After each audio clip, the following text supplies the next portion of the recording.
Looks like we're live. Thanks everybody for joining us. I have here Pat Mullen with a hot dry season Operation Attleboro, Vietnam 1966. This is scenario 2, Mike Force in Trouble. This is a little meatier scenario, and it is historical, unlike the learning scenario. And this time I'm going to play the Vietnamese. Looks like we're live. Thanks everybody for joining us. I have The here communist Pat Mullen Vietnamese, with the revolutionary Vietnamese. right. And I could swear I turned that sound off before we started, but it was on somehow. So anyway, technical ineptitude aside. Hi, everybody. Well, welcome aboard. So, this is the introductory scenario we played before is just that. It's a 3-turn introductory scenario just to introduce people to the game systems, right? Because none of the historical scenarios really did a good job of that, of getting all the the unit types and whatnot out there to provide a good intro scenario. But in this one, and I believe you have some guys on the map that still need to be unfixed, Gary. So I will look away. That should Yep, do. yep, yep, yep, yeah. Well, so the guys in the bunker have to be fixed, though, right? No, they're unfixed, and the bunker's unfixed. Okay, and now we're done. Yep. And the bunkers can be concealed. So this scenario, if we look at Gary's forces there, well, big picture, let's talk about what's happening here. So it's November 2nd, and the campaign itself starts on November the 1st. But what's happened is the bulk of the PLAF 9th Division has moved into the area of operations from Cambodia, along with the 101st PAVN Regiment. And they're trying to move into position to see if they can attack Special Forces camps throughout the map. And you guys see on this map, I've marked out an area with cache markers. That is the play limits for this scenario. And what happened historically is what we're going to see here. There was Special Forces contact that patrols had detected that there was a Viet Cong main presence in the area. So the MACV responded by, because of the threat, by sending a unit called Mike Force. So Mike Force is a code name for the Mobile Guerrilla Forces. So you have normal special forces. If you look at, I'm going to reveal these guys, fix them, I should say. And on the map, you'll see these special forces guys out here. That's typical special forces detachments that operate out of special forces camps, okay? And a problem that had arisen in Vietnam as early as 63, 62, when the advisory presence got heavy duty on the part of the U.S. and special forces were being committed in large numbers, is that these camps could be isolated and they could be threatened by local force or NVA, as the case may be. So in 1965, you guys have probably already heard the term, anybody watching, the term Delta Force. So they formed a group called Delta Force, which was not what it is today. It was basically a strike force that could go and at rapid notice reinforce an area near a camp that was threatened, or special forces units that were threatened, because they're operating in isolated areas, and the ARVN at that time couldn't rapidly respond. And even in this case, frequently U.S. conventional units couldn't respond. But by 66, that Delta Force concept had been expanded upon, and every one of the 4 core tactical zones in Vietnam had what was called a mobile guerrilla force. And it was basically a battalion-sized group of special forces strike forces. So you had American advisors, and in this case, for these units, for the 3 core Mike Force, heavily recruited from the members of the force were from the Nung Chinese minority community. They're frequently called sometimes mercenaries, but that's just because the U.S. paid them. But all soldiers get paid, so I've kind of that's frequently a term that I see thrown out there almost like as a ding, like, oh, special forces hired these mercenaries. They're South Vietnamese joining an elite unit, but it's run by the U.S. government. And it's this group mainly peopled by the non-Chinese minority. And the code names you see in all the after-action reports, these units were nicknamed in a very not politically correct way that I did not use in the game. Their code names were China Boy 1, China Boy 2, and China Boy 3. And this action, historically what happened was Mike Force was inserted, and as you can see with the sea of red in front of you, when they were committed, nobody really knew the level of the presence that had infiltrated into this area, that it was a large offensive, division plus size. They thought it might be a regiment or, a couple of battalions. And some really fierce actions were fought here. One of the China Boy companies was almost completely overrun, and one was I would say took about 75% casualties, but they gave far they got. There were a couple of Distinguished Service Crosses handed out to the U.S. Special Forces, one sergeant first class and one staff sergeant who were involved in these units. Really, from a game standpoint, though, this is what Gary's going to have to do is why don't you pull up the victory conditions thing there, Gary, that I sent you. I have that right here. Or the JPEG thing. So what we have here is, you see, so the U.S. victory point awards, you see there's 1 point per local force step destroyed, 1 point per PLAF step destroyed, and 2 points per PLAF specialized step destroyed. The NLF get victory points for, as you can see, the steps being destroyed, and they get 1 point in any game turn if they make an IDF attack on any special forces camp, or they get 3 points if they actually just attack in ground combat a special forces camp. Only one of those may be given in any game turn. But the NLF gets 5 if they capture, even if recaptured by the U.S., per special forces camp captured, and they get 7 points if the ASA detachment is destroyed. Look on the map and we see that there's one special forces camp there in Hex 2215, and there's another special forces camp on top of the mountain. I'm going to unfix my guys again. And the ASA dead is on top of that mountain as well. So, I mean, now that's a really difficult target to take and really outsized. But as you'll see, the U.S. does not have, like in the last scenario, all this artillery running around and mechanized forces. They're going to get Mike Force and Spooky on top of what you see on this map, and that's it. So really what this is Gary's going to be trying to conduct an offensive to try to take those objectives and incur casualties on me as I do the best I can to, like, nimbly use mobility and fall back and delay him and keep him from doing that. The scenario runs for, I believe, 4 turns. And if we pull up the RP thing, Gary, you'll see that, oh, I forgot. I start with some air points, which is very important for me. I've got all the victory point stuff, whatever, and set up, and the number of air points I start with is 4. I get 4 per turn. No, I'm sorry. I get, who wrote this scenario? Oh, I don't know. Some people. Some freaking idiot.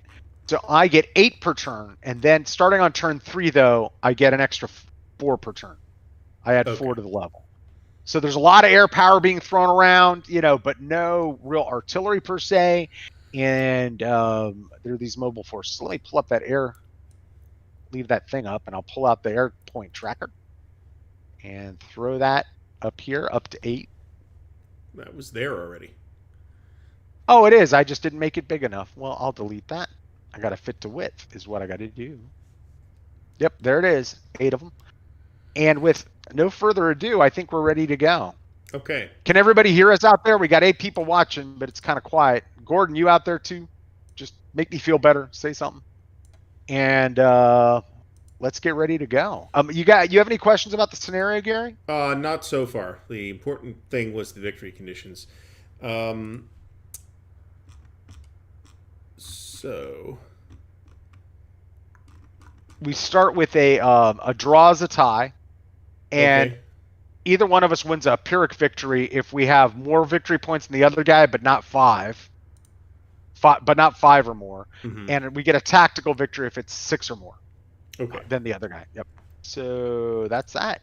Okay. So does the NLF start with the initiative?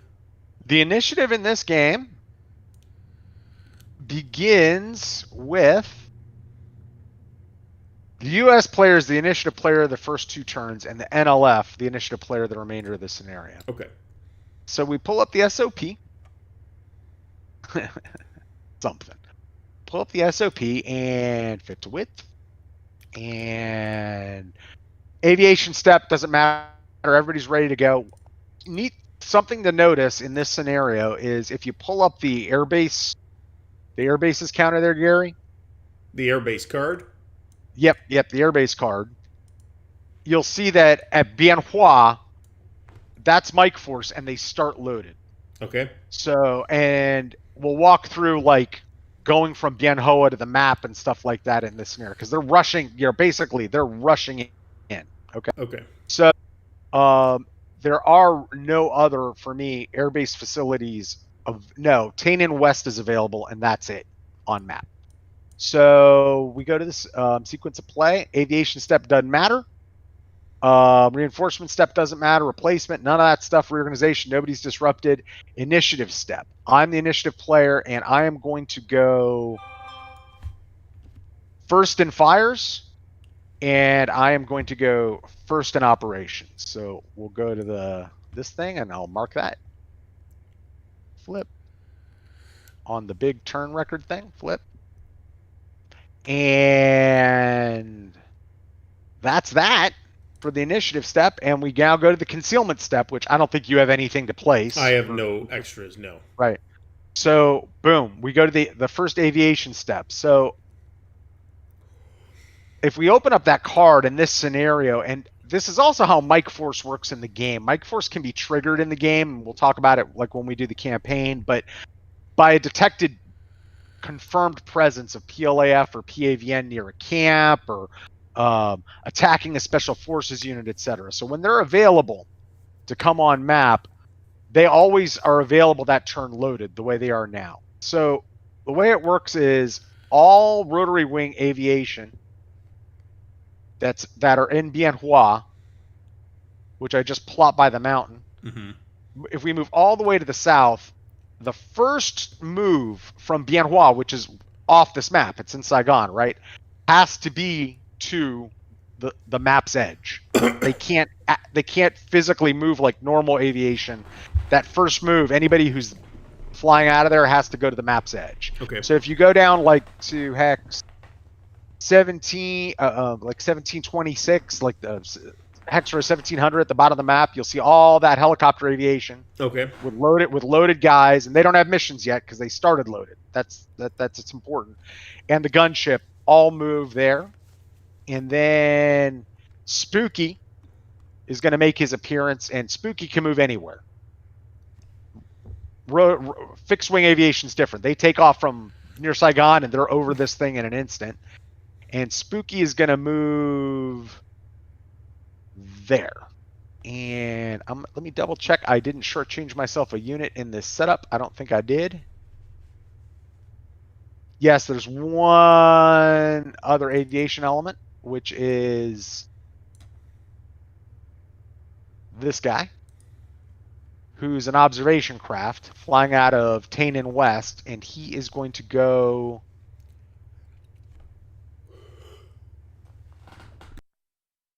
there. And that is my aviation step. I am done. Pretty quick. So over to you now. We now start the intelligence step.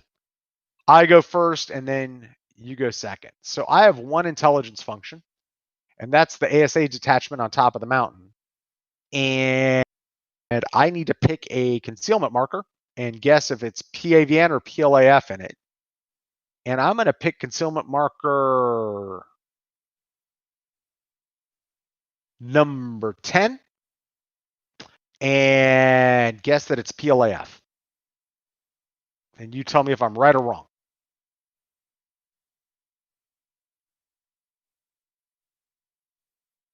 Hello, Gary.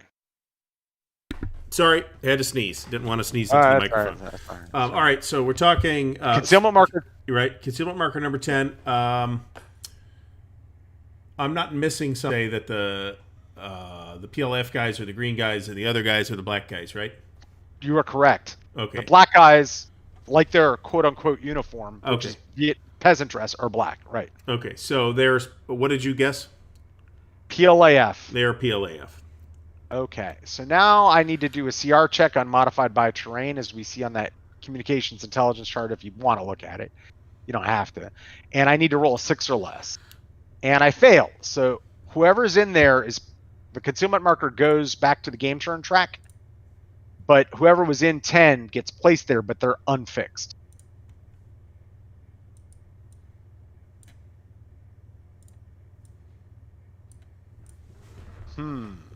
Okay.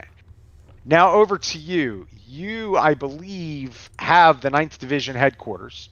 Mm-hmm. So you have where you can try to unfix any of my fixed guys, but it's modified by terrain. So you just pick any hex and you can unfix everybody in that hex. All right, we're going to pick hex number 2613. All right. So that is... Let's see. Do you want to look at the terrain effects chart? Give me a second. I'm looking for the number on the unit first. Yeah. All right. So that's going to... You're in Jungle Hills. Right. So terrain effects, that's going to be CR -4. All right, so we're looking for a 2, which that isn't. That is a fail. Yes, indeed. Sad face. So that's okay. So there's a function on them. I can't see them, because they're hidden away in the module. So I can't see any of Gary's stuff. Just like Gary can't see mine, and I can't even see that card he's looking at. But give that guy a mission, and what it will be is intelligence. Just give him intelligence. It's a selection on that headquarters. And Gary. Okay. And then we go back to the sequence of play when you're done with that. Yep. And we now go to the surveillance step. Mm-hmm. So, if we see the little American flag, that's just me. So we're set up to do some cool stuff here. So Spooky is a unique unit. We haven't talked about Spooky. It's the first time he's been in the game. Spooky is an observation craft, as well as having that direct fire strength you see. And Spooky can also do a mission in every phase when he's on the map. So he never basically runs out of mission. So what Spooky's going to do is we're going to try to unfix the guys there in, let me go a little closer with my old eyes, in 3109. Okay. Which would be automatic, but now what I do is I select the terrain Spooky's in, which is dense jungle, and we use his CR rating of 7, right? Mm-hmm. And I'm going to try to get an area effect, which would let me get all those unfixed guys. So let's see if I can pull that off. So aviation, though, in dense jungle has a -4 if we look at the terrain effects chart. Mm-hmm. So that's bad news. So Spooky needs a 3 or less. Spooky succeeds because he's a badass. So all those unfixed guys are now fixed. Okay, so which guys are we talking about? Just 3109? Everybody who's adjacent to Spooky. If I had failed, it would just be 3109. Okay. All right, that's a lot of guys. Oh, there's one guy at the bottom of 3109 that can now be unfixed. I can now be fixed. I got them both. Okay. Yep. That's it. All right. That then leaves one F-17, the observation element of the 17th troop, the recon for the 196. Those guys don't have a mission anymore. So that's that. So we are now done with the surveillance step. Okay. And now we go to the reconnaissance step. Okay. And, I forgot because I'm rushing. You get another intelligence mission if you have local forces in this game. I can't see them. They're in your concealment marker, right? Mhm. Let me get rid of this.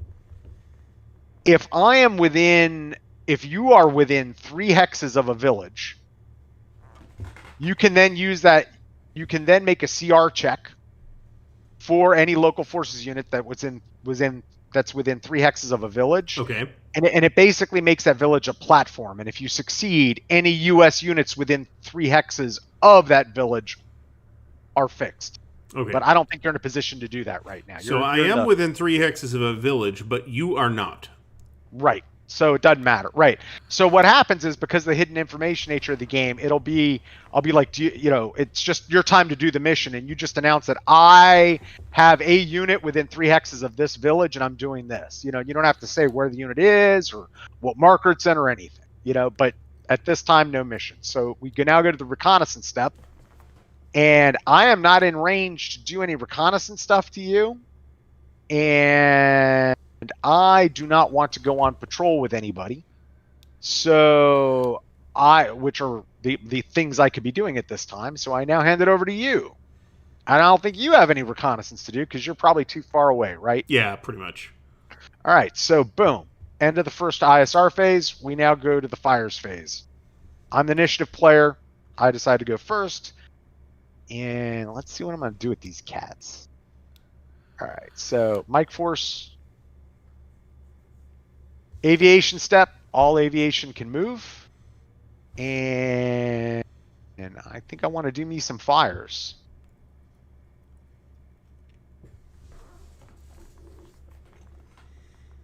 So they're going to go there.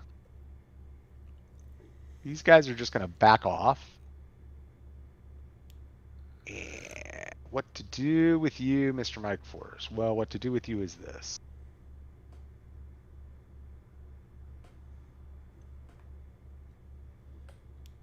And I am done with my aviation move, and I don't think you have an ADF because everybody's fixed that I can see, and you're not in range. And it's adjacent on that, right? Yeah, okay. Adjacent. So yes.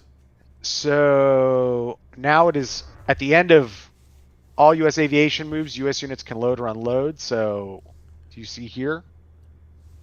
Mission. We're going to load a guy here. Mm-hmm. And we're going to load a guy here. And being as we all know this is Mike Force, they can basically land anywhere. So that hence the landing in the dense jungle, etc. over there. And these guys are going to land at the Special Forces camp.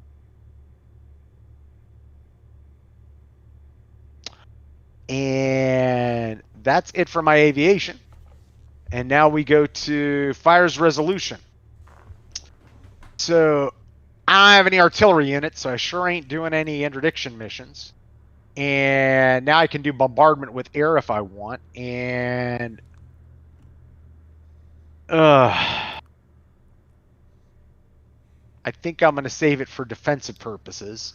So we're now going to go to the direct fire mission segment. And so I'm going to see if I can do a little direct fire on you. And we are going to try to light up the guys who aren't in a bunker. Okay. With Spooky and the Mike Force gunship, which is 4. So we'll give Mike Force gunship a mission. And so we're going to be on the 14 on the fires resolution chart. Mm-hmm. Make that fit to width. And so we're on the 13 to 15. You are in dense jungle, I believe. It's dense jungle. Yeah. And modifiers. So it's not an IDF mission, so that doesn't apply. Mm-hmm. I don't, and you're fixed. Mm-hmm. So I only get the fix plus 1, and then I get -3 for it being dense jungle. So it's going to be 14 to 15 -2. Let's see what happens. -4 for dense jungle. Yes, -4. So it's -3. Excuse me. Okay. And I rolled badass. I rolled an 11. Okay, so which turns into an 8. So it's D2S2. So you've got to disrupt 2 guys.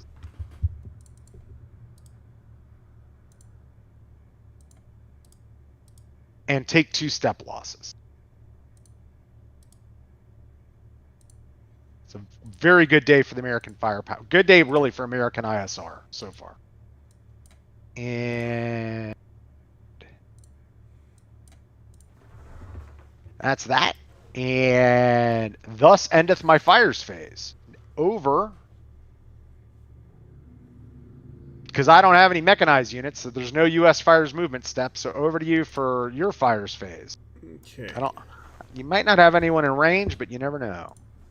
I don't think so.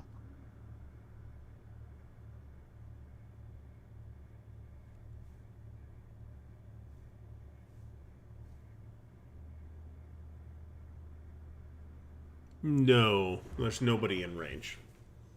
There's nobody in range. Good Unless evening, I John can- Law. Unless I can shoot at the aircraft with mortars. No. So that would be small arms ADF fire if I was unloading, but that's not happening. All right, so that's done. Now we go back to that's it for your fires resolution step. Mm-hmm. Now we go to the operations phase. I'm going first, and we start with an aviation step. So let's do that. I think we're very happy. I think right now, actually, we're very happy where we are. So what we're going to do is, for aviation step,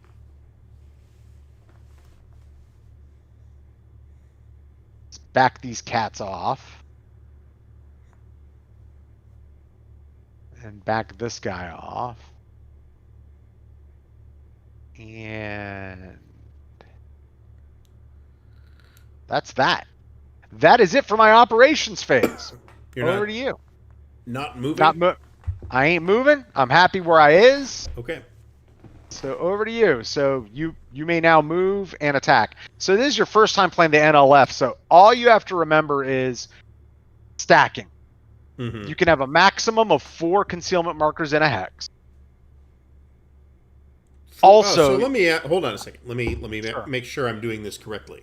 So, does each unit in the hex take a concealment marker? No. Okay, so I can conceal the entire stack of up to 4 units with 1 concealment marker. Right. Okay. And then on top of that, so there's the normal 4-unit stacking limit, right? But it only applies after movement. Mm-hmm. Okay. The second thing is you can have a maximum of 4 concealment markers in a hex. Maximum as well. You follow what I'm saying? So yes, there's a constant 4-unit stacking limit, but the maximum numbers, even if they were all empty, Okay. concealment markers you could have would be 4 in any one hex. Okay. And then you can completely play 3-card Monty shell games, as units move through each other, drop somebody off, pick somebody up.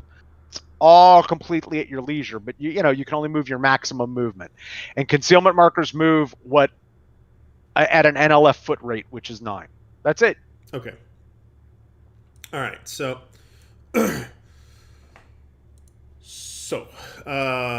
3, 6. Back to the TEC. 7, 8. 3, 6, 9. Let me back that up, actually.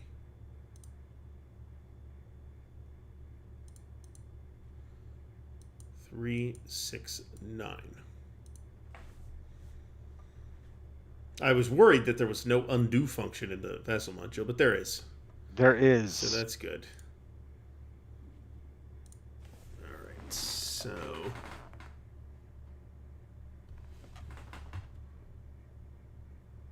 and Jungle Hills is 4.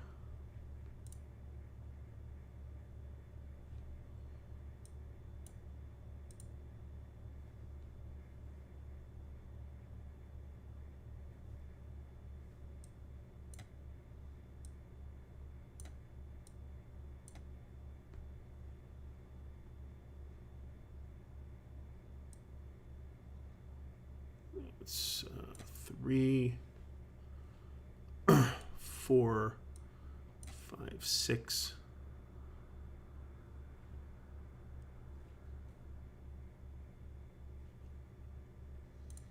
4, 4, 5, 6, 7.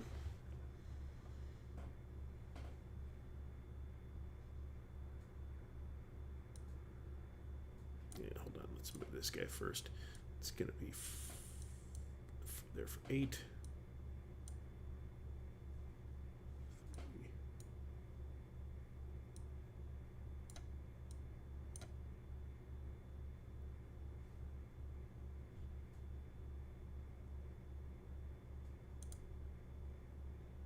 You did have the movement of those disrupted guys, right? I'm just checking. Oh, shit.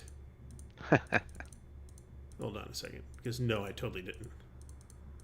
I totally didn't. All right. They're actually going to go. I think. Let me rethink the whole thing. So this will go here. These guys will go here. Can't really move much more than that anyway. One thing to remember for the NLF is that they can automatically undisrupt if they're in a bunker. Thinking about undisrupting yourself So next turn, or okay. So that's interesting. right, So in that case, we'll put them all here. They'll all fit. right, or within 3 hexes of a headquarters and not adjacent. You remember, so that's one of the reasons I threw the bunker in the scenario is that there were bunkers all over this whole map, right? Mm-hmm. But because you can take replacements at a bunker and you can be undisrupted at a bunker, kind of represents that basing capability that this really it's the 273rd Regiment had in this area when dealing with Mike Force. Yeah. All right. So 4, 8.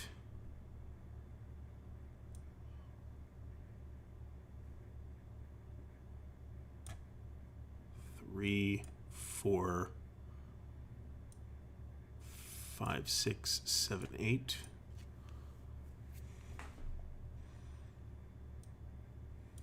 8.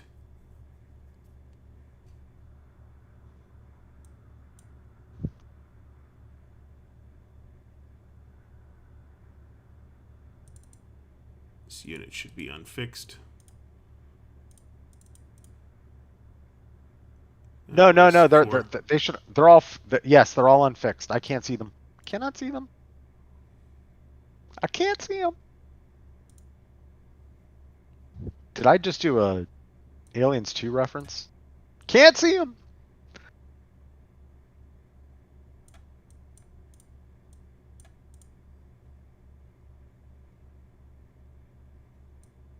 It's 1, 2, 3, 4, 5, 6, 7, 8, 9. 2, 3, 4, 5, 6, 7, 8, 9. If anybody has any questions out there, by the way, just feel free to throw them into the chat, and we'll try to answer them. And if we miss them, Gordon, aka Panza, will remind us.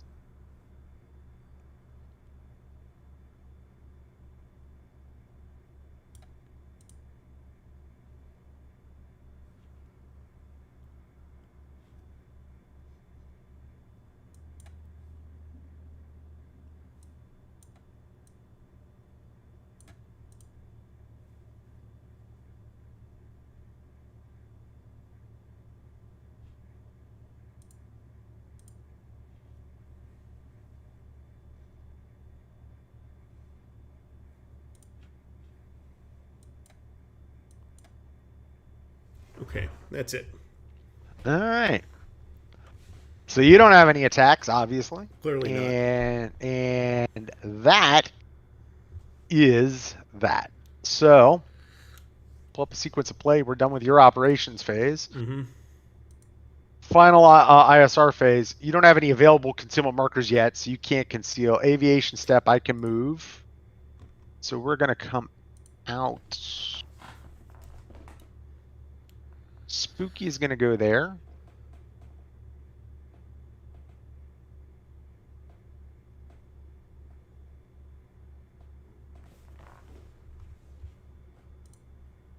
This guy's going to go there. And this guy's going to go there with him. And that is my aviation move. Okay. So now we go to intelligence again. Got my guy on top of the mountain. ASA debt. I am going to pick concealment marker number 2. Okay. And I'm going to guess PLAF. Yep. All right. I failed. So they're just 2 is pulled and the guys in it are just revealed unfixed.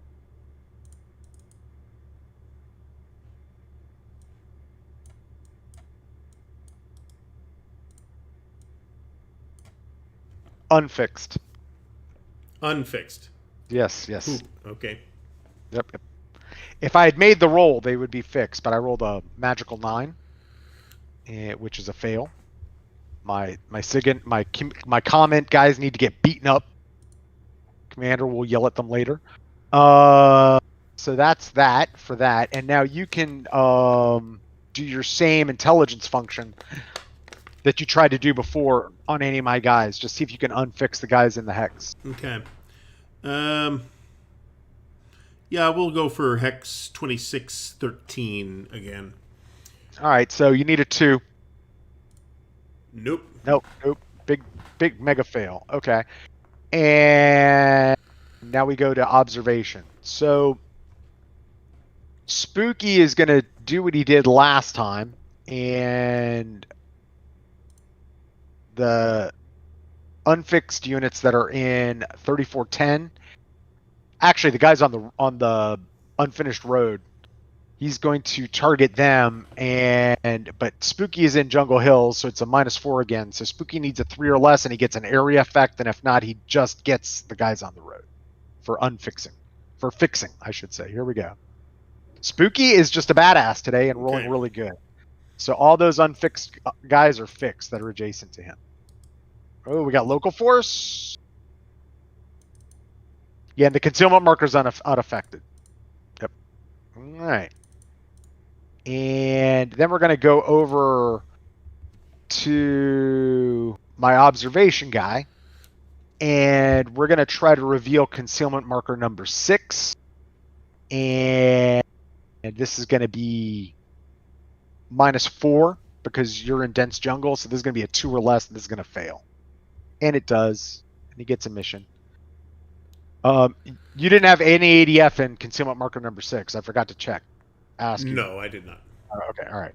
So that's it for the surveillance, and now we go to reconnaissance, and I think we're probably still too far apart. I don't have anybody within 3 hexes of you, which means you don't have anybody within 3 hexes of me. Mm-hmm. So there's no reconnaissance in the final RSR phase, so we're done with the final ISR phase. And now we go to the refresh phase. So let me send all these guys back to base, and they're all going to go back to Tain and West. If you want to open up the aviation chart, let people get a look at that, and I'll start throwing these guys in there. Spooky stays on map. When Spooky is in the game, Spooky stays. And you'll see why that's a valuable thing for the US player when we start the next turn. But all these other guys, they go to Tain and West. And then in the refresh step, remove status markers, set disruption interdiction, and advance the game turn marker. But luckily in this game, we get to do it this way. We hit the end button. And that took care of it. Okay. And we now go to... Wow, look at that. So we did exposition, all that stuff. That turn played real quick. Oh, yeah. All right. So what point in the phase, in the turn, I should say, do we gather concealment? I see it. Never mind. Forget it. Yep. At the very beginning. Right. So, boom. We're at the beginning of turn 2. So, first we got an aviation step. All my status is fine. My air points are already maxed out. Nothing with that. Reinforcement, there's no intensity because it's not the campaign. Mm-hmm. So there's no reinforcements. Nobody's getting any reinforcements. Great. Replacements, you've lost stuff. Mm-hmm. So you, however, can place replacements. And as you see, you have 2 foot replacement points and 2 special replacement points on the records track. And let me make sure. I don't think we get any we get no reinforcements. We don't accrue.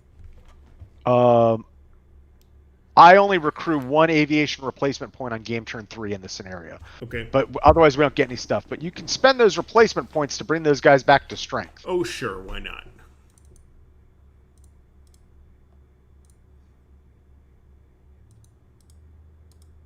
And you can take them because they're at a bunker. So they'd have to be at a bunker or at a headquarters for that to happen. Okay. Right. So, all right. That's cool. Did the replacement step, reorganization step. So we removed disrupted markers from units eligible for automatic removal. However, notice, unlike all my other aviation, like in the first scenario we played, it went home, right? Mm-hmm. Spooky stays. Mm-hmm. So Spooky's adjacent to those guys. Okay. So they can't be undisrupted. Okay. So that's an important fact. Little trick with Spooky. So, and I don't have anybody disrupted, so we go to the initiative step. So I'm the initiative player for the second turn, and I'm gonna... what am I gonna do? I am going to go...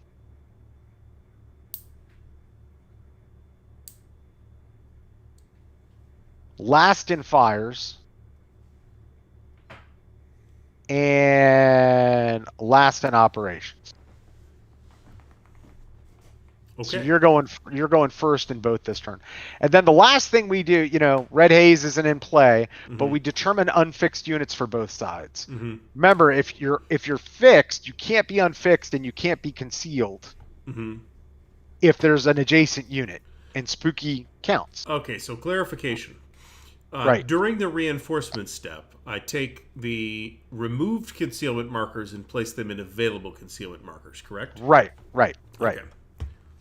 And then when we get to the concealment step, you can place those, and we'll talk about that.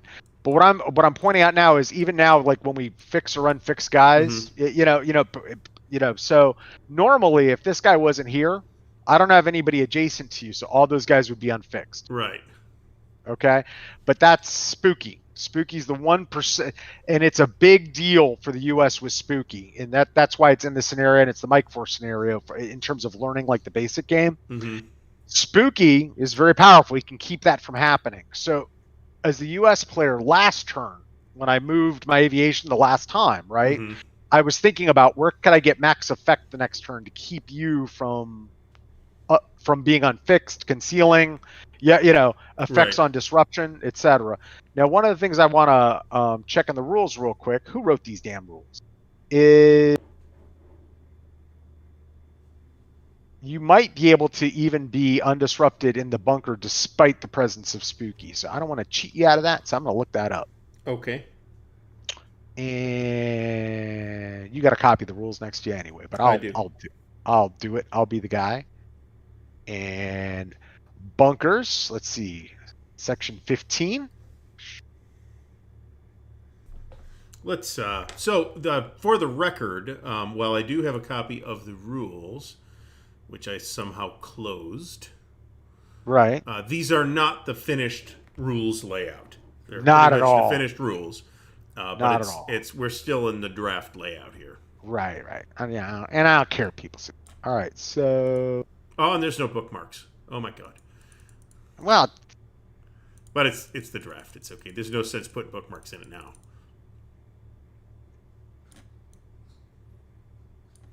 Yep, it does not remove adjacency. So, for being disrupted.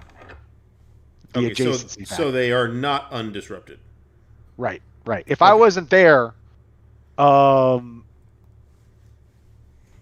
actually, let me double check disruption. I just want to make sure I'm giving you the benefit of the doubt. I'm that kind of opponent, regardless of whether I designed it or not. All NLF units at the at the Warzone C support complex or in a hex with a bunker or off have their disruption markers removed, even if adjacent to an enemy unit. See? Okay. Haha. So So I'm those guys so are happy that you're super duper familiar with these rules. yes, I know. It's probably on the pack too. I probably should have just looked at the ground unit pack. Nope, doesn't specify that. That's too specific. So there, your guys are undisrupted. All right, cool. Boom. But nobody can be unfixed. So now we go to the first ISR phase. And concealment steps. So you have some concealment markers. So the only rule you can conceal anybody on map, like, okay, unless they're adjacent to a U.S. unit or U.S. infrastructure. So spooky in this case.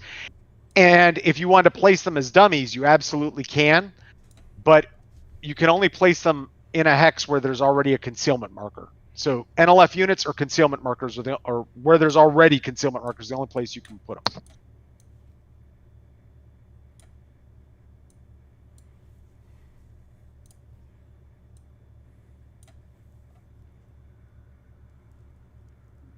And when you're done, let me know. Done. All right. So now we go to my aviation steps. So let me pull my guys out.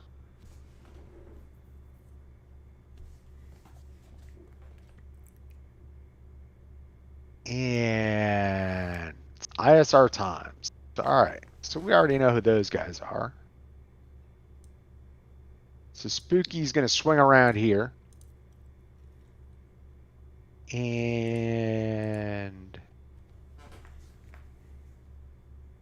we're going to bring the gunship there. Recon guys here. And the Hueys are just going to hang out.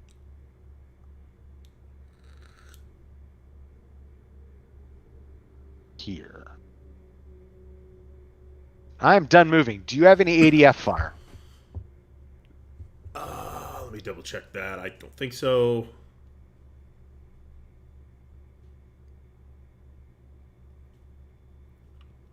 No. Again, though, that's the range is adjacent, right? Yeah. Okay, then no. So let's see here. All right, so that's that.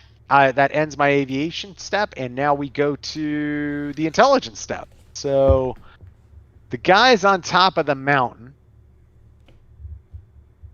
are going to guess the concealment marker number 9 is PLAF. Yes. Need to roll their CR of 6. Did. 9 is revealed fixed.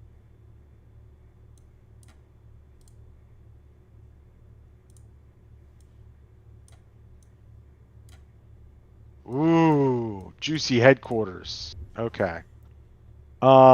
There's a headquarters. So now, because I made that roll, the 2 nearest concealment markers are also revealed fixed. So that's going to be number 2 and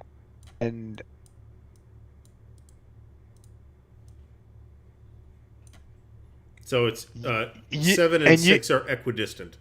Yeah, so on equidistance, I wrote for equidistance in mind. So let me go to the mission. I believe if equidistant, you choose. It might even be on the chart if you want to look at the chart. I'm going to look at the rules.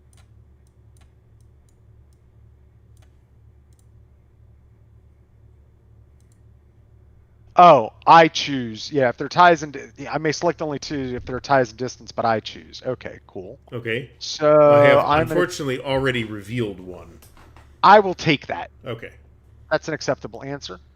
And so that was a major intelligence coup is what happened. So in the game, I picked those guys succeeded their CR roll. They were successful, so they fixed those guys. Mm-hmm. And not only were they successful, what they did was get a unit that they got a regimental headquarters. So by getting the regimental headquarters, that's an intelligence coup. So they're able to triangulate on.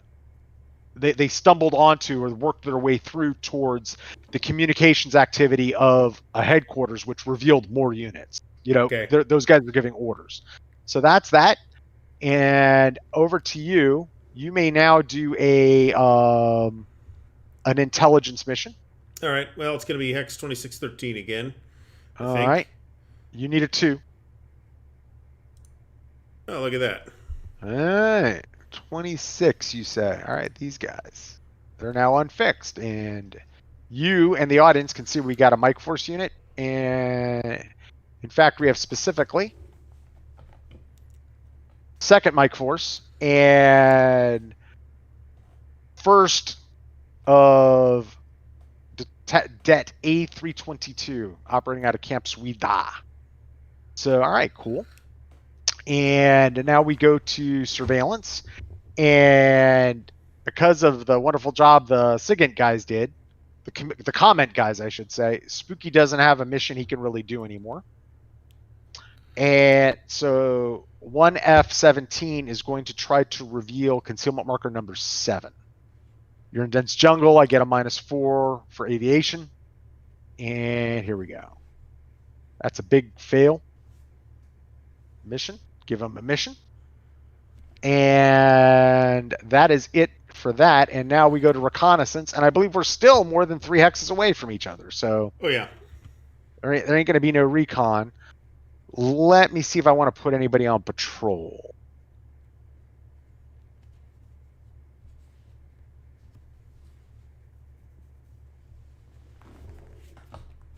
We have a unit in 2411. And he's going to try to go on patrol, even though it is dense jungle. I mean, I should say jungle hills. So he's got a CR of 8, and he's going to try it at -4, so he needs a 4 or less. He succeeds. Goes on patrol. Which hardens his Zoc against concealment markers and lets his Zoc project to those jungle hills hexes that they normally wouldn't be able to. And being so lucky, his partner, this Mike Force unit here, that you see me moving, is going to try to do the same thing. He's in Jungle Hills. He needs a 4 or less because he's at -4. He fails, so he's strung out. Okay. That is it for my recon step patrol segment. And neither of us can do actual ground reconnaissance. Mm-hmm. So that is that. We now move to the fires phase. And you are going first. There's no real fires I can do. Okay. Again, unless I can shoot at aircraft. Right. I forgot to get myself some victory points. With pistols. With pistols. Pistolores. So we are going to try to use... Let's do our aviation step. So, okay, so you're not doing anything in your fires phase. So we go to the U.S. fires. What do you got out?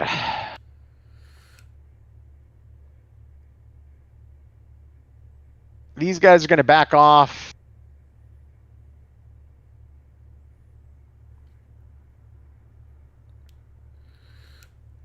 We're going to bring up the Hueys.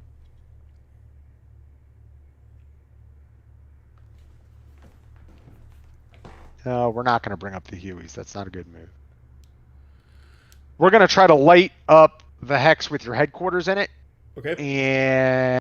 And so you're in Jungle Hills. We go to the fires chart. It is +1 for being fixed again. We're on the 13 to 15 chart. And -4 for dense jungle. So it's a net -3. Here we go. Kind of rolled some. It's a D1, S1. Right. So 1 unit has to be disrupted, and you take 1 step along. I get another victory point. And that's all we're doing for fires. We're going to save our air points for anything defensive we might need. And now we go over to the beginning of your operations phase, since I'm going last. All right, so first we're going to do movement.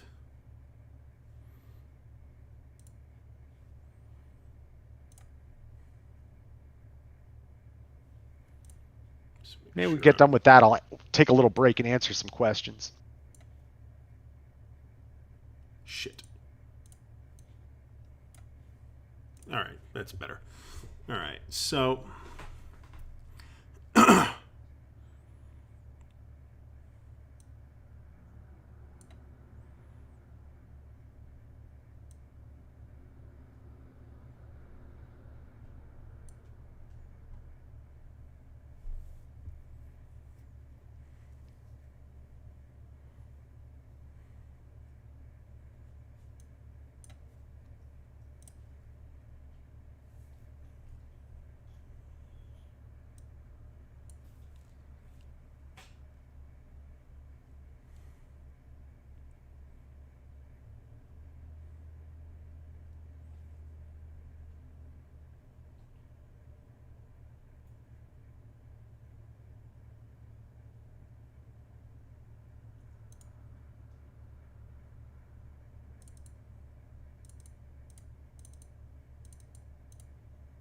trying to split that stack up.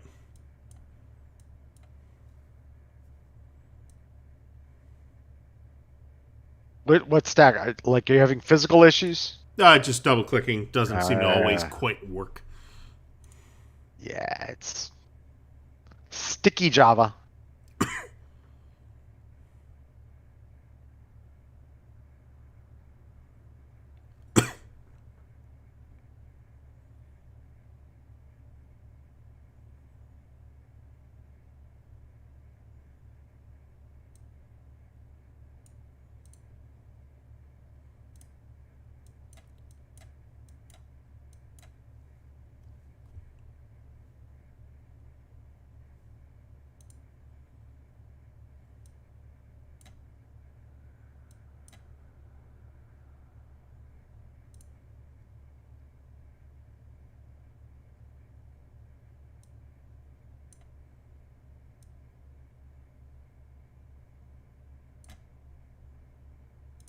So glad you don't have the hiccups today. I'm sure you're Yeah, glad it's too. much better. It was just like that day, like the whole day, there was really nothing I could do to get rid of them. I don't know what was going on with that.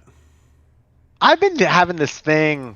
It's like the last couple of years, but I'll get like this. My sinuses will act up, and then it makes it feel like I have a toothache, but I don't. Hmm. Yeah, yeah. Like the way they're when the way they swell up, it puts pressure on my nerve or something, like on my tooth, Hmm. and it's been going away, but like it's been flaring for the last 6 days. I've been swallowing a lot of Tylenol. I even actually never done this before. Bought some oral gel just if Huh. so when it was hurting so bad I could sleep. But it seems to be when I lie down is when it starts to get bad. Like if I'm sitting up, Huh. not a problem. Yeah. I've actually woken up every day for about the last 6 or 7 days with a fairly bad headache. I'm not sure why. Could be the It's weather. Uh, yeah, you have the same seasonal allergy stuff I do, so oh I yeah. think that's what it is. Ever since I got back to Florida from Arizona, it's been worse. Florida just sucks for. Well, it's a giant swamp after all. Yes, it is. Are you done? Have you moved everybody, or you got more to do? I have moved everybody. Okay. So you got no attacks, obviously. We're not adjacent. Nope. And for my operations phase, I am going to stay put. All my ground units. I get aviation first, so this is going to be pretty easy. Aviation can move anywhere. So since we're not doing ground attacks, let me just put Spooky in a good location.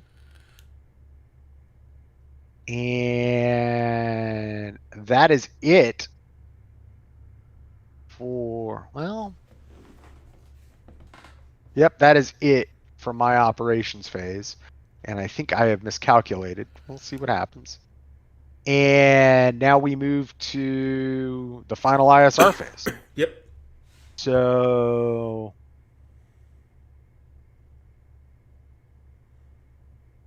Spooky's going to go there where I got him. And we're going to move.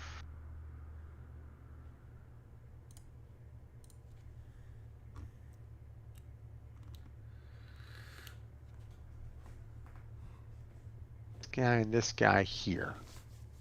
And that's it for my aviation step. You don't have any concealment markers in your pocket, right? I'm assuming. I don't they're all have on the any map there. available at this time. Okay, so I am going to try to get after concealment marker number 7. Well, the guy's on top of the mountain first. Mm-hmm. Concealment marker number 7. I'm going to try to reveal. I'm going to guess their PLAF. So let me ask: what if there's Yes. both in the stack? Does that make the stack especially vulnerable to this? Yes. Okay, well, then there's PLAF in the stack. Okay, so I'm going to roll. I failed, so whatever's in there is revealed unfixed. Because I rolled a 10. Failed my 6 for the ASA debt.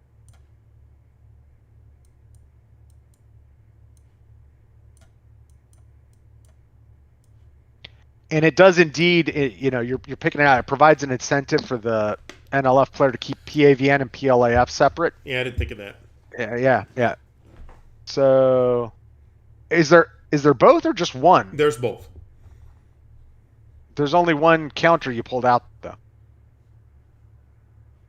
Oh, didn't grab the rest of the stack. All right.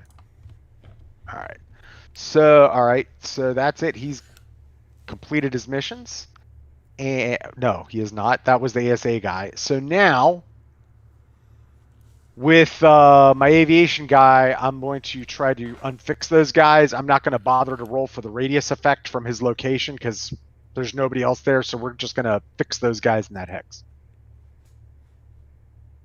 Okay, which hex are we talking about?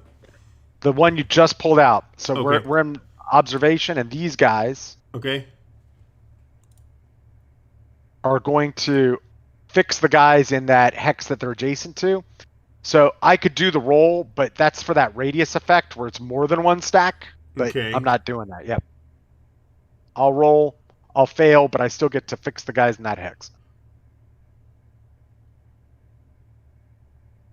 Okay.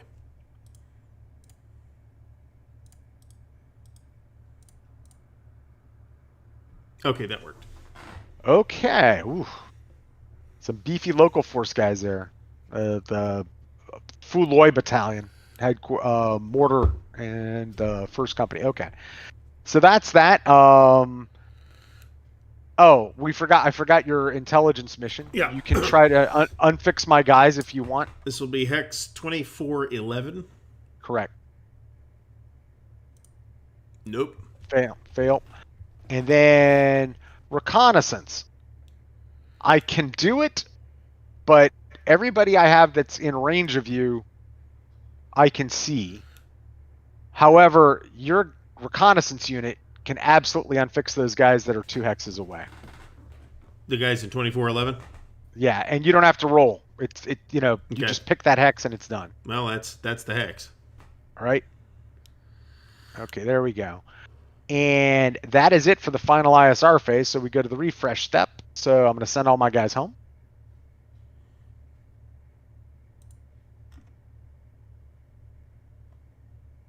Except for Spooky.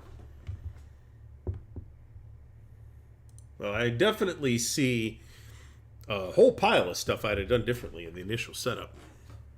It's learning. Yep. Learning. And that's it. I will hit the end turn button.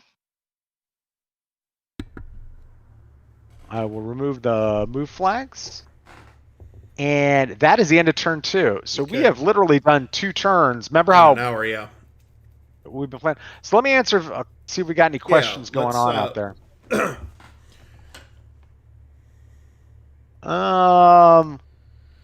Let's see. John Longshore, the Americans are not on the attack. The NLF are on the attack, and they're trying to do reconnaissance. Gary's trying to get out of the difficult terrain and try to come bird dog the special forces. Yeah, we camp. got a long way to go, and I'm not sure we're going to make it in 4 turns. Yeah, Not you without probably just should have. piling up on the road. That's what you probably should have done. Let's see. Michael Pankowski. Yeah, I think Panza answered that question for you in the chat pretty accurately. They do there are attack and defense modifiers both to ground attack, and as you've seen already, there's a fires attack mechanism in this game, and your ISR status affects that. So concealed units take the least amount of damage. Unfixed units, it's more difficult to hit them, but units that are fixed are most easy to hit, as well as their bonuses to combat as well. Let's see. Anything else?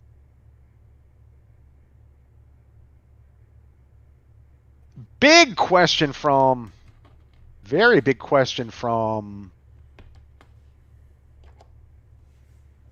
John Longshore, wondering if the military took to heart and learned any lessons from Vietnam. That's a big, like Pan said, big complicated question with a long answer. It really is. Books have been written on that.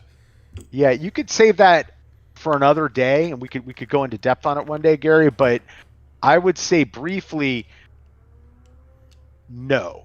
So in the aftermath of the conflict, the U.S. Army doctrinally and the U.S. Marine Corps were very quick to move to air-land battle and full to gap it up, and forgot a lot of, basically didn't want to learn any lessons. And that really came back to haunt us when I was in Iraq several times. Finally, it was only released last year, the Army's AAR. There were many things that we did in Iraq where we were reinventing Vietnam, and I don't just mean like counterinsurgency, but I mean basic things like how to operate certain types of fire bases. The Army was not able or proficient at conducting operations at lower than a brigade level. You know what I mean? Because of the inculcated doctrine over many years. But that's, there's some arguments to be made that the Army kind of wanted to reframe itself as something that could never be committed to a counterinsurgency or nation building again in the 70s, and restructured itself that way. But it just, the funny thing is, like, I've seen it from an intel standpoint, which I worked, or many platforms or things that we did, or where we would create something at a joint level to try to get to operate and set up to do specific things, and then I, in my spare time, would go back and read the history and find out, oh, they did that in Vietnam. Like, we had to reinvent the wheel, and the same thing applies to all the combat arms disciplines too, like the artillery guys and the aviation guys, like, literally looked back to some old monographs, and it's like, oh, that's how they used to do it then, that kind of thing. Now, because I'm curious, who wrote the AAR? The Command and General Staff College. Okay, so it was a committee put it together. Yeah, quite good. And in fact, they made the comment that General Ardwulf, when Chief of Staff of the Army, asked it to be written, he made the comment that they felt like they felt he and others at the Army level, senior Army generals, felt that lessons were not preserved from Vietnam, and they didn't want that to happen. Okay. You know what I mean? Post-Iraq. That's why they wanted the AAR written. Okay. I was curious because one of the professors who is still at Ohio State, actually, and was there while I was there, although I didn't take any of his classes, was Peter Mansour, who was Petraeus's executive officer. Yeah. So, and I know he has a number of publications nowadays. So, he is, I believe, the chair of the military history department at Ohio State. I briefed Mr. Mansour. In fact. Did you? Yeah, I have. All right, so we got a couple good questions from Kenneth T. Some practical stuff. All right, so HQs, which hasn't been showed in this scenario yet, Kenneth T. HQs allow for the undisruption of units. They also are locations where units can take replacements, and they also kind of serve they get a defensive bonus for the hex that they're placed in from a U.S. standpoint, because they're more like established bases. But that's essentially what HQs do. There are some HQs in the game, division level HQs only, that have a signal intelligence capability. Okay. That would be the 1st Infantry Division for the U.S. and 9th PLAF Division for the PLAF. Also, Ken, let's see, next question. There are no supply or LOCs in this game, and that's particular to this scenario. So NLF ADF capabilities were not sufficient to deny the ability of US units to resupply. We're talking beans, bullets, butter, that sort of thing. On the flip side, from the NLF, this entire map is a covert logistic support zone capable of supporting the entire B2 front. So there's plenty of beans and bullets and cached equipment to resupply battalions, for God's sake, in Warzone C. So from a beans and bullets, LOCs and actual like supply are not important here. There is some supply, I think, baked into the game in terms of you can only, for instance, take replacement points at a headquarters, or for the NLF at bunker as well, bunkers or the Warzone C support complex, and or for the, which is variable and hidden in the game, and for the US at base infrastructure, at basing places. So you can't rebuild units and you can't take replacements unless you're at a place where you can take those replacements. Once again, when a unit takes a step loss in this game, it's not half dead. It's just lost half its combat effectiveness. It has equipment, personnel, etc. that needs to be replaced. Last question, what about Zocs? So every unit in the game has a Zoc. However, concealment markers and concealed units ignore Zocs, and US mechanized units ignore Zocs. Unless a unit's on patrol, in which case its Zoc will provide a hard stop. Zocs don't force combat, they just provide a stop to movement. There's also a thing called a reaction move that can occur in the game that hasn't happened yet, haven't displayed yet. But it's basically if someone ends a move adjacent, a unit can try to break contact, react away. Wow, a lot of questions, Ken. Spooky can loiter. In this scenario, it's the entire scenario. When Spooky's available and he only arrives with Mike Force can loiter for 4 turns and then he's gone. But Mike Force is a unit that comes on map and is triggered by specific in-game events in the campaign. So a fixed PLAF or PAVN unit that is within 5 hexes of a special forces camp. If that's found, Mike Force can be triggered into the game. If Mike Force is triggered, then it can only dwell for 4 turns, and then Mike Force has to return, and it can't be recommitted essentially for another 4 turns, 4 days. So Spooky, when we say Spooky here, remember, it's not one aircraft. It's the, I think it's the 1st Air Commando Squadron constantly providing AC-47s on rotation. But in this game, the operational scale, it's represented by Spooky's just a persistent presence. So there is a great deal to this game. Yes. And I think that speaks. I think that speaks to it's what I think we're going to see is its replay value. Yeah. There's a lot of replay about this scenario. In fact, Gordon, our moderator, he was a playtester on this one.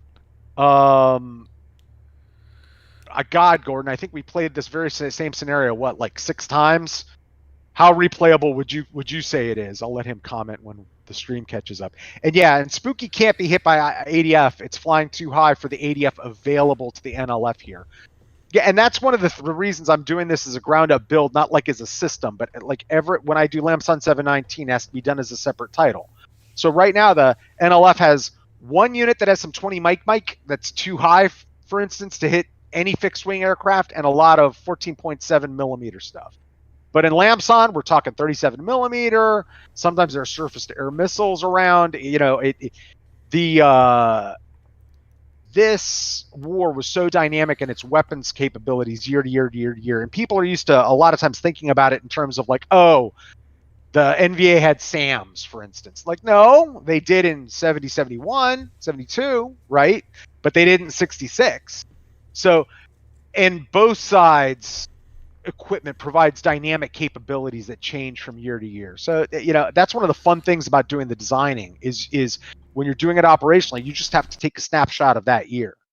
And it's why I didn't want to do a series book. Like, Lamson will have a lot of similarities to this, but it's almost a fool's errand to try to write a series set of rules. You'd have you know what I mean, Gary? You'd have a small series rule and a thick, Yeah, I mean, game specific. You know, it's so. I mean, we've I think mostly offline have been through that topic quite a bit at this point, and I think there are certain scopes. Let's call it a scope that are amenable to series rules. So, for example, Civil War battles, I think, is something that's generally speaking to series rules. Now, there's going to be exceptions to that, right? So, let's say you had Vicksburg as a Civil War Brigade series. Nobody would play that; it would be terrible.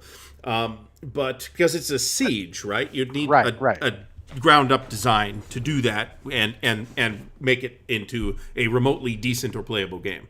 Like World War II West Front stuff. We're talking like D-Day up to the end of the war. I think is also generally fairly, depending on scale, amenable to series design. And I think there's a number of good series or loose series that reflect that. But with Vietnam, which is not a topic I know a great deal about, I can already see that there's a tremendous amount of variation in the types of engagements that are in this conflict, right? So let's say you take the series rules from the Simonich games, which I like quite a bit, by the way, of like Normandy 44, and try to apply that to like partisan uprisings in the Ukraine.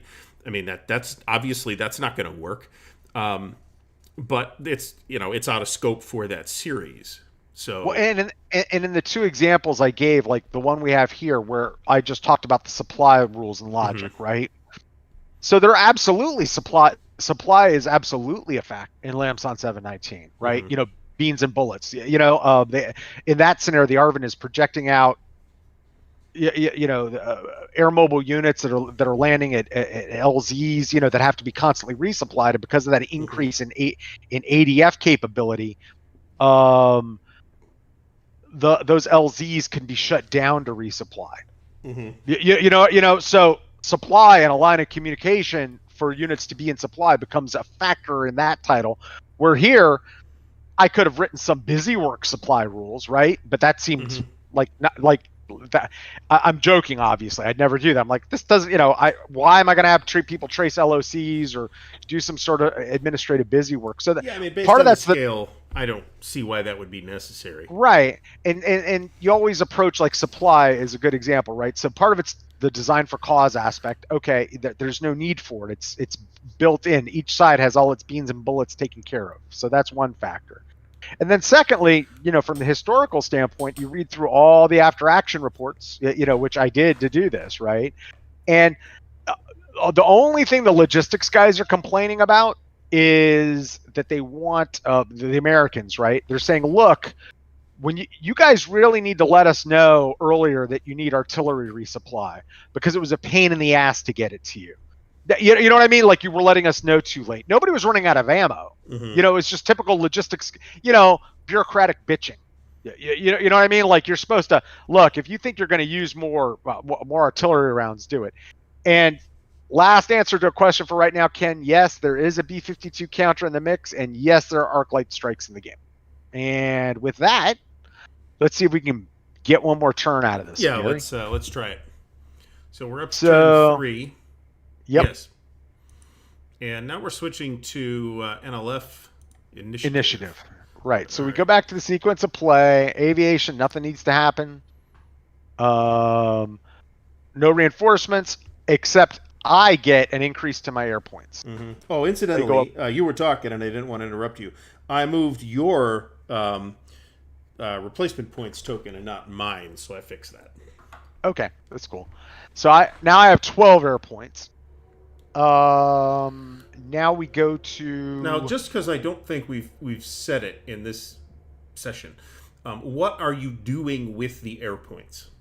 So I haven't been using them. I could have been bombarding you and doing more fires attacks on you, but I was saving what I had in case you attacked.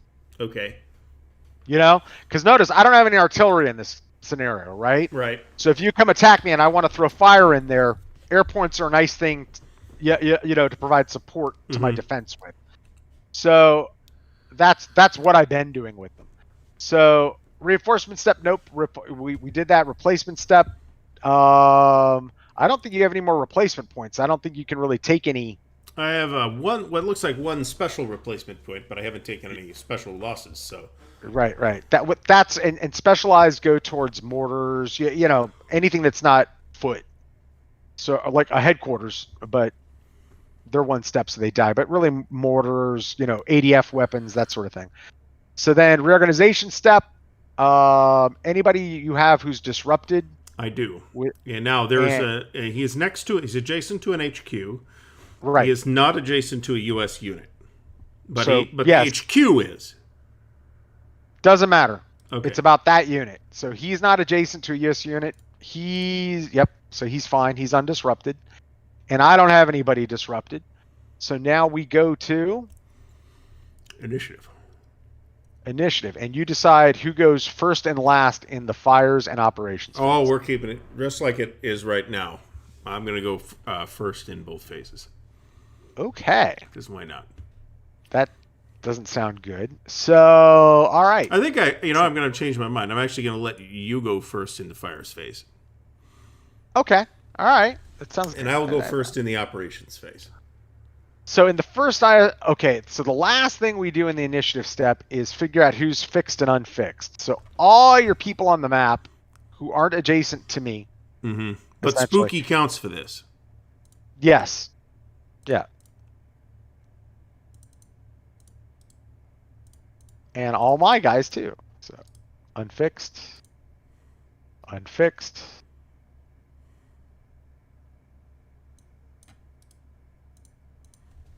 Yep. That's it. Really, I think where that mechanism becomes super interesting. Yeah. So basically what happened is through all this hard intelligence work, we not only revealed units, right, but unfixed them. Now they become concealed again. So, I mean, practically speaking, as a player, you kind of know what the guys have there, but then there are combat effects to being concealed or unfixed, right? You know, you just don't know how they're disposed. You don't know what they're doing. Mm-hmm. You know. So, although you know that, by God, I know there's two companies there. You know, and they're moving out, but I can't do anything to them. You know, I've lost contact. So, all right, so you have your concealment markers. You can conceal units on the map that are not adjacent to U.S. units, and you can also place concealment markers as decoys, empty, but they have to be placed where an NLF unit or a concealment marker is already.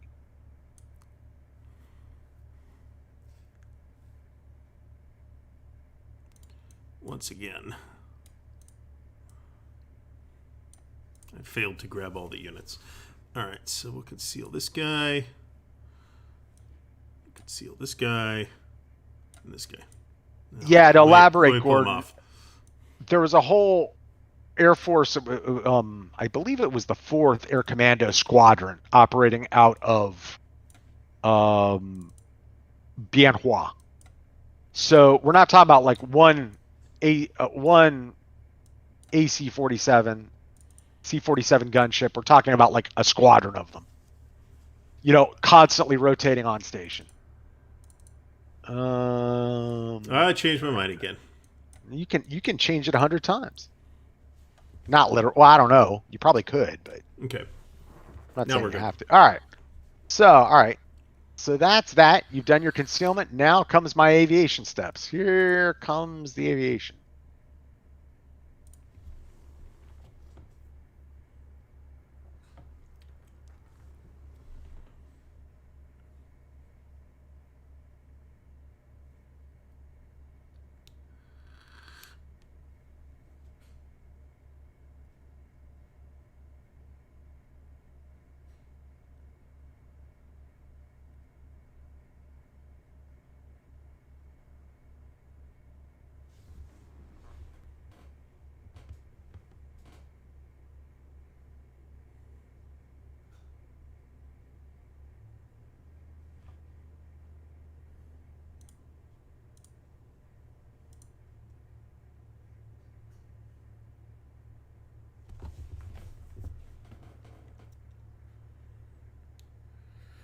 Spooky's going to swing over there. We have moved, and these guys are going to load up.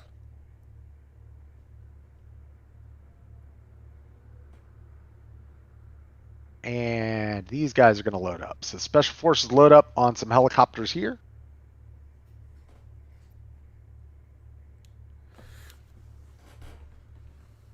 Mission.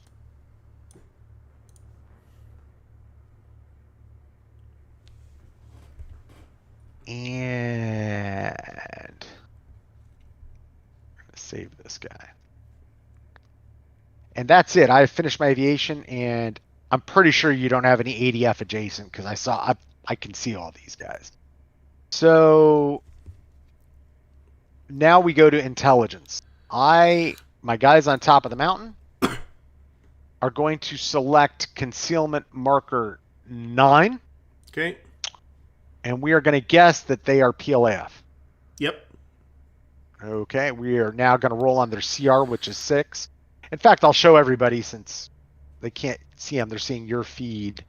Go over to the top of the mountain. I'll show everybody the ASA debt. There they are, Signal Intelligence. Communications Unit. Army Security Agency. Okay. So we now need to make our roll. We made it, so they're revealed, fixed. Okay. Whoever the was in other 9. guy in the hex is not. Whoever was in 6 is not, but 9 is. Yep.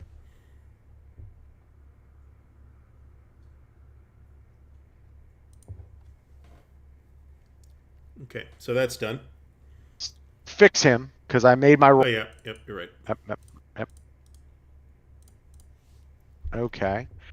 And we are now you can try to unfix any hex with fixed units. All right, we're going with 2411. I need a very good roll to do this, but that is a very good roll. Okay.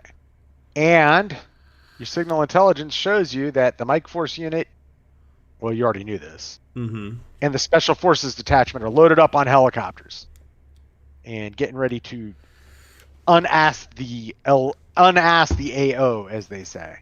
Unask the area of operations. So that's that. Now we go to surveillance, and I am going to try to... Spooky is going to just try to unfix the guy that's adjacent to him. I don't need to make a roll because that's for an area effect. If you select a hex with just unfixed units, it's automatic. Okay. So, great. That's it. Yep. And we're going to do the same with the other aviation guy. The other observation craft that's over here on the other unfixed guy.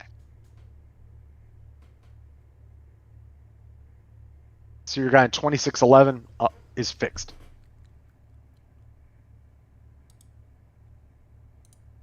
Okay. All right. So that's that. Now we go to reconnaissance, which is once again a moot point because everybody who could do reconnaissance, everybody's fixed. Mm-hmm. Certainly for me, and it looks that way for you too. So, no, actually, the special forces. Oh yeah, yeah. The 2613. So It's automatic. Boom. So because that reconnaissance company selects them, boom, there they are. They're unfixed. 2 Mike Force and 1 A322. Okay. So that's it for the first ISR phase. We now go to fires, and you want me to go first. Yep.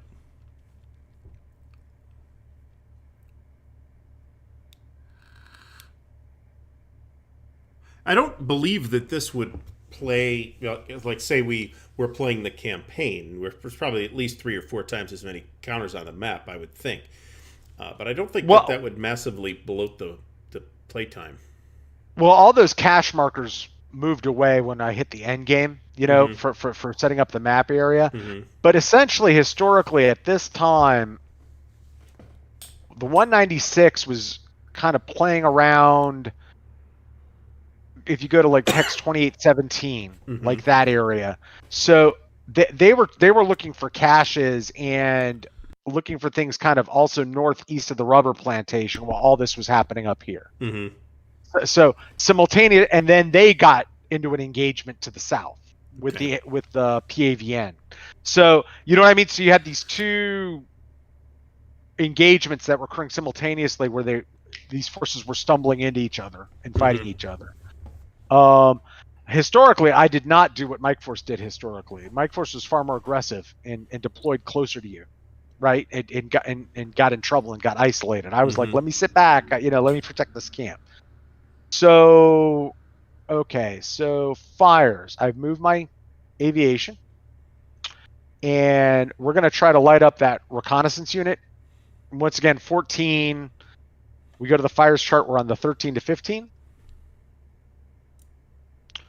We look at the attack modifiers. You're fixed, so it gives me a +1 to my roll. Right. And then it's -4 because of the terrain. Right. So we go here. A 5 is the net roll. D1, S1. Getting really lucky with my fires rolls this turn. Are these 2-step units? Yeah, he's a 2-stepper. He's disrupted and flip. Yep. Okay. And I get another victory point. Boop. And that is that for my fires. Over to you for your fires. I don't have any fires. There's no fires to do. Mortars in the back, eh? That's why I figured, yeah, well, like I said, there's different things I'd have done in the setup the second time around. Right. So, and I forgot for my aviation move, these guys who are loaded are pulling up stakes, going to the camp, and unloading there in this aviation step. All right. All right, and so here's a question. What effect does an aviation unit, and just an aviation unit, right, not air mobile or anything, have on enemy units moving into the same hex? Nothing. Okay, so you could just move through them or into that, that hex. Right. Okay. Right. So yeah, it's your ops phase, and you may do as you desire. All right. So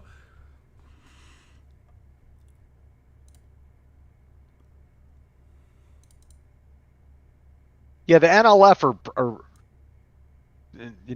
while you're doing, you can move, Gary. I'm just responding to the chat.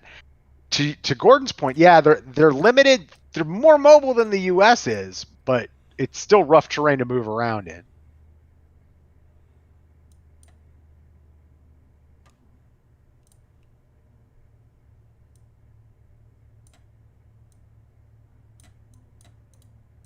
By foot, I should say.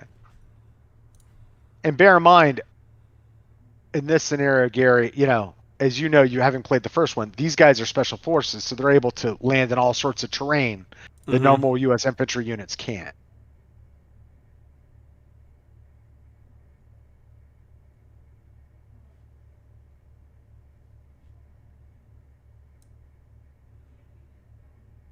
It's 6, 7, 8, 9.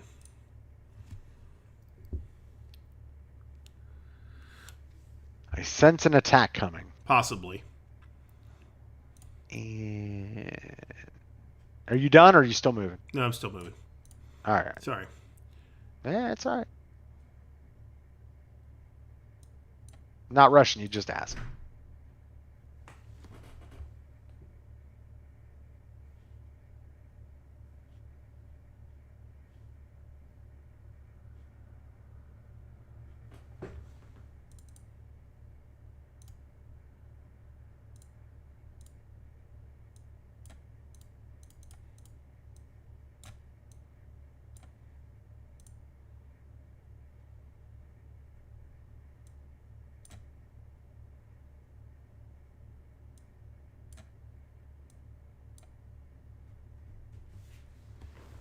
All right. Now I'm done. Okay. Do you have any attacks, sir? I'm going to actually move this guy back a hex, because that just makes more sense. Okay. So, yes, I have an attack. All right. We're hitting hex 2613. Yes, with I figured. A giant pile of stuff. So these guys that are concealed will unconceal and unfix, correct? Right. Okay. So I could have tried to do a reaction move out of that hex, but I didn't want to. All right. So here's what we got. This is, a little bit of a desperation move here, and your defensive strength is pretty good. Where is that? Nope. Don't have any artillery support to bring into this. Do I actually have air?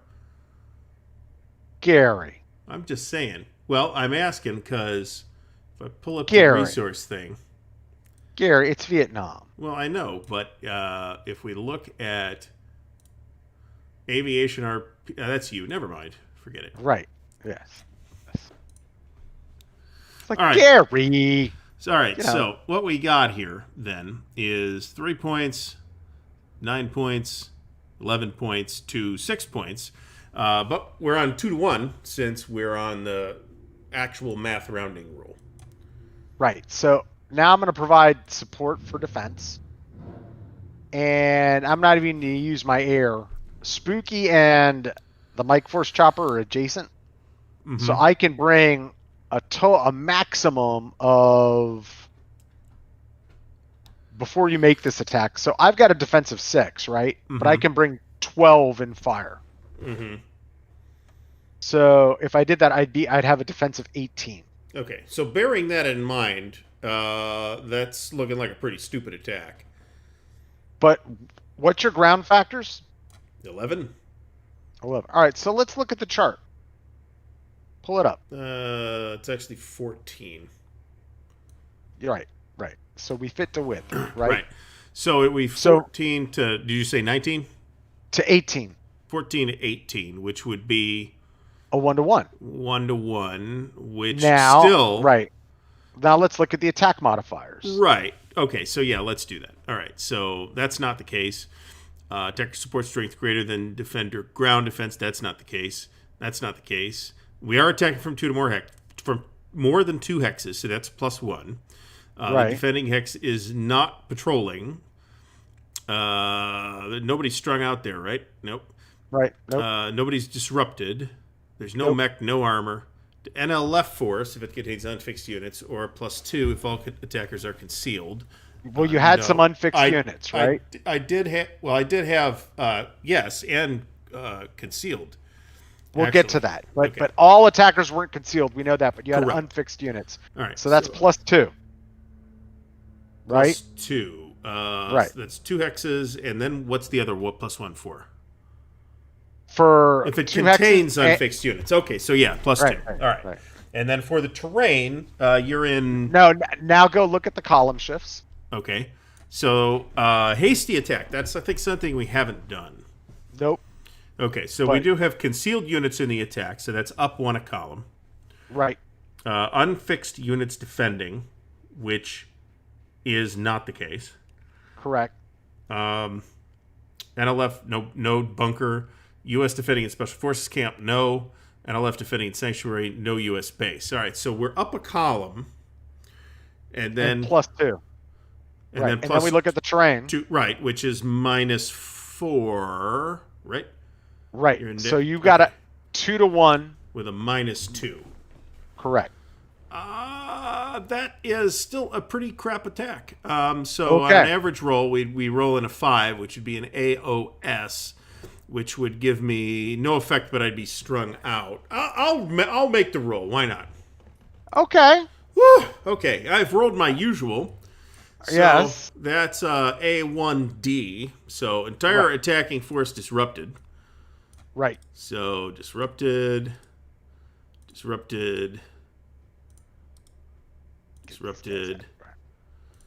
and one step from somebody. Right. Which we'll take from here.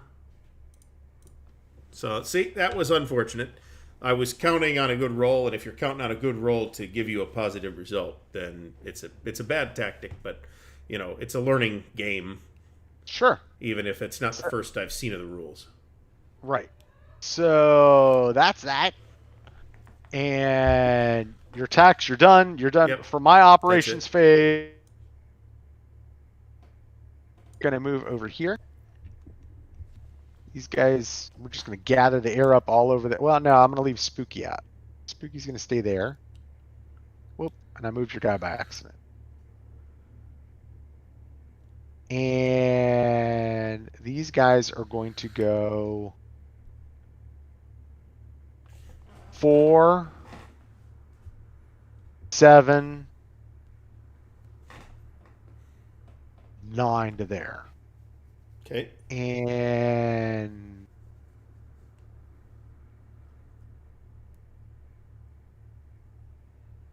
that is it. I have no attacks, so we're done with my operations phase. Okay.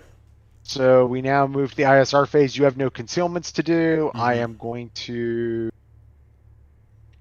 leave Spooky where Spooky is. And we're just going to take these guys, gunship and this guy, and we're going to go over here. And that's it for my aviation move. Okay.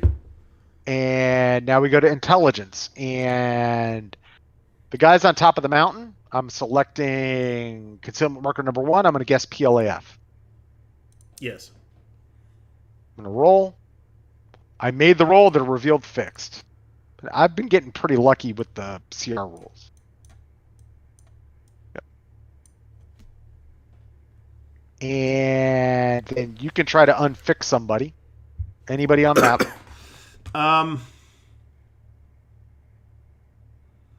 The only fixed units you have are the signals intelligence, whatever's on the mountain with the signals intelligence guys, and that guy in 2215. So we'll go for that. Right.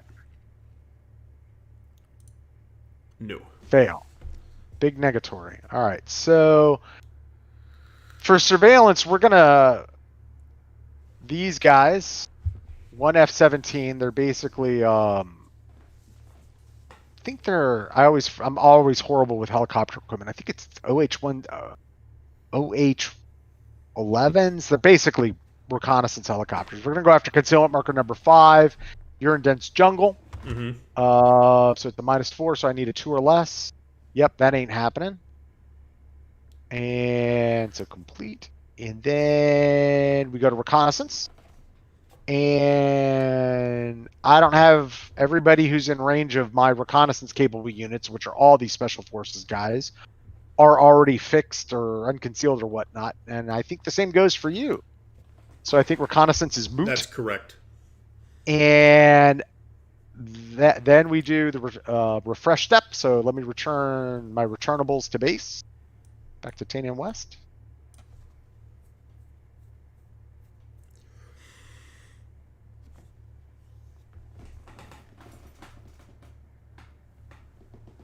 Boom. Boom. Boom. And that ends turn 3. Indeed it does. And I think we're probably going to be done for the night. Yep. So let's. And I think we could probably the next time we play this finish it, or we could start easily. a new one, Mm-hmm. and let you, because I think you need to replay it.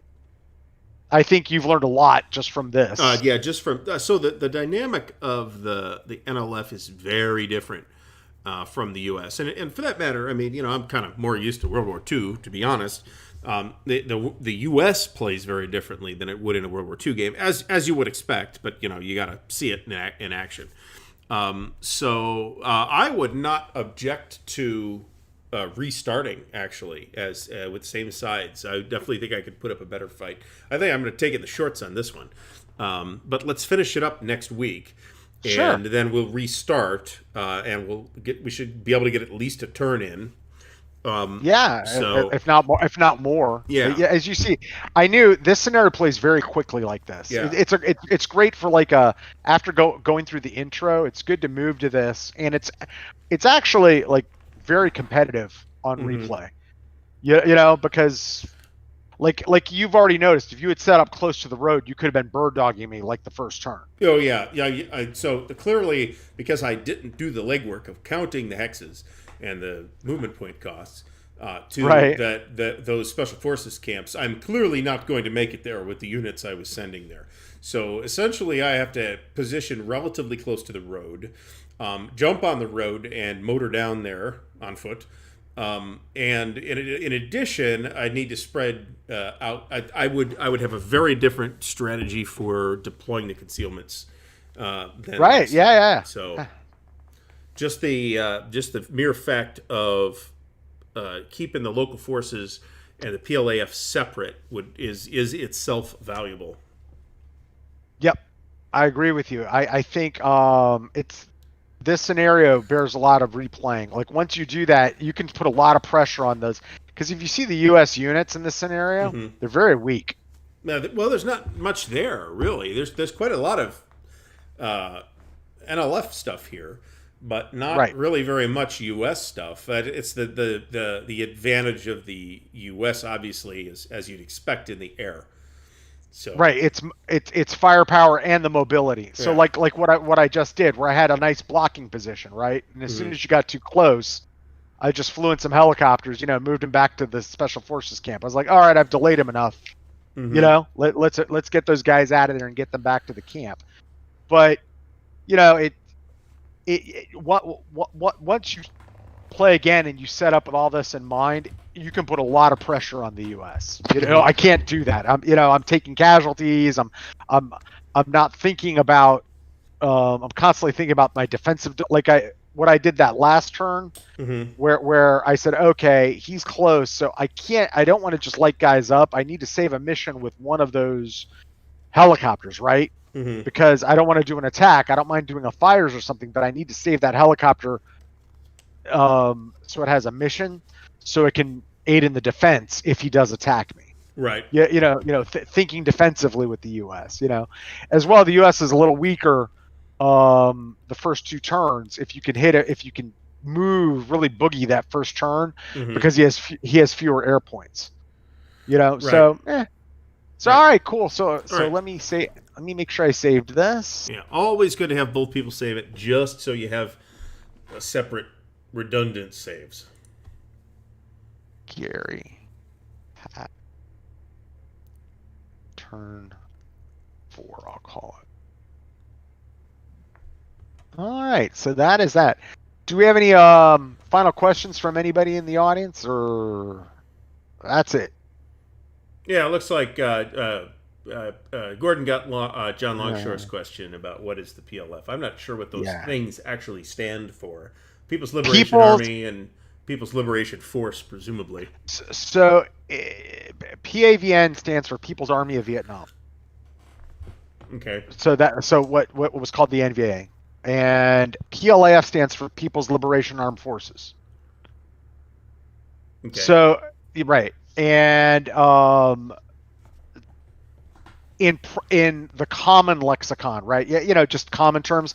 PLAF means Viet Cong Main Force, and PAVN means NVA, what everyone called NVA for years. PAVN, PLAF.